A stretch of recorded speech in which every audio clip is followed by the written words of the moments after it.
Certamente muitos de nós pudemos acompanhar esses dias. Faleceu em Cachoeira Paulista, da comunidade Canção Nova, um jovem. E quem fez o sermão no seu funeral foi o Padre Jonas. E o Padre Jonas convidava todos os membros da comunidade dizendo: vamos renovar o nosso compromisso com Deus, ou santo ou nada. Assim ele terminou o sermão: ou santo ou nada. E hoje nós estamos celebrando São Luís, estamos preparando para celebrar a festa de São Luís. E quando nós dizemos que temos devoção a um santo, não significa que nós necessariamente temos que ter uma imagem do santo na nossa casa. Não significa que nós estamos lá acendendo a vela todo dia do santo. Quando nós temos devoção a um santo, significa que nós fazemos todo o esforço para imitar as virtudes desse santo. Porque senão não teria sentido. Os santos são aqueles que viveram uma experiência profunda de fé, uma experiência profunda de Deus, transformaram a própria vida, e nós nos identificamos com eles, porque também nós somos humanos como eles, e fazemos o esforço de identificar a nossa vida com a vida de Cristo. Hoje eu fui procurar lá um pouquinho sobre a vida de São Luís, que certamente vocês sabem, porque conhecem melhor do que eu. São Luís era um jovem extremamente invejoso. E as pessoas, quando olhavam para Luís, diziam: esse não vai dar nada, porque a inveja é muito aguçada na vida de Luís. Tem um livrinho do Padre João Moana chamado Amor e Responsabilidade, que conta lá a história dos santos, e tem lá a história de São Luís.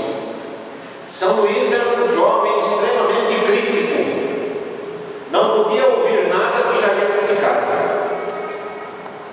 Era um jovem extremamente pedante, chato, ninguém gostava de ficar perto dele. E além de tudo, era um jovem extremamente malicioso.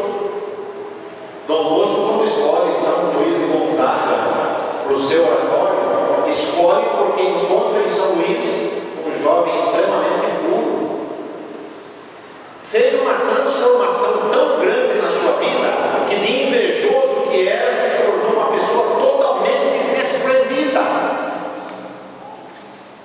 Fez da sua vida uma identificação com a vida de Cristo, que ele dizia não querer nenhuma outra riqueza a não ser colocar a vida no caminho do Senhor. Olha que transformação. De um invejoso que era, que queria ter o poder, fama, dinheiro e tudo, dizer: a minha única riqueza é colocar a minha vida no caminho do Senhor. Um jovem extremamente malicioso. Às vezes tem gente que é maliciosa, não escuta qualquer coisinha e já começa a maliciar as coisas. Ele era mais do que isso. E se torna um santo, modelo da virtude e da pureza. Olha que transformação que fez esse nosso Luís. De chato que era, que ninguém gostava de ficar perto dele, fez um caminho de mudança tão grande que se tornou uma pessoa tão simpática que aonde ia atraía gente perto de si. Todo mundo queria conversar com o Luís. Olha que transformação que fez o nosso Luís. Por isso, queridos irmãos e irmãs, o Evangelho termina dizendo: sede perfeitos como o vosso Pai Celeste é perfeito. Ser perfeito na dinâmica da fé não significa não ter defeito. Não existe isso, nós nunca seremos assim. Nós vamos levar os nossos defeitos e vamos ter os nossos defeitos, mas significa nós fazermos todo o esforço possível, e diria até impossível, para identificar a nossa vida com a vida de Cristo. Dom Irineu da Menon, o bispo que me ordenou padre, ele dizia: santo é o homem e a mulher que deu certo na vida. Todos nós podemos ser assim. Todos nós podemos construir a nossa vida na fé. Basta nós termos consciência do que é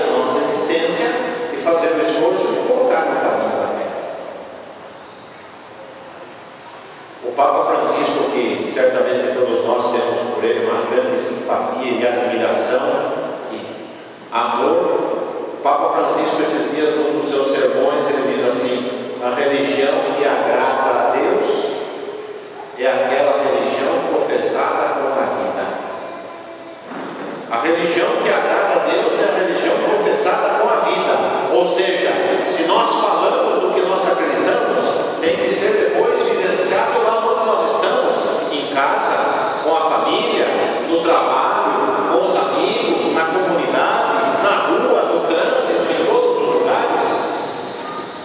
Porque assim nós vamos, de fato, vivendo uma experiência de fé que sai do meio da comunidade e se expande para onde nós vamos, para onde nós estamos.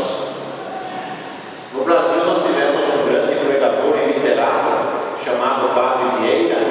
O Padre Vieira dizia que nós precisamos, como cristãos, aprender a pregar para os olhos, porque para os ouvidos nós já sabemos. Ou seja, precisamos viver uma vida que as pessoas, ao olharem para nós, sejam capazes de identificar a pessoa de Cristo, como foi São Luís, como foram tantos outros santos e santas nessa história tão bonita do cristianismo, nesse período tão longo que nós participamos dele nesse momento. Por isso, meus irmãos e irmãs, hoje nós podemos nos perguntar: e eu? Qual é o caminho de identificação que eu estou fazendo para também eu viver uma experiência de santidade, como nos pede o Deus que nos ama? Sede santos, sede perfeitos, como o nosso Pai Celeste é santo e é perfeito.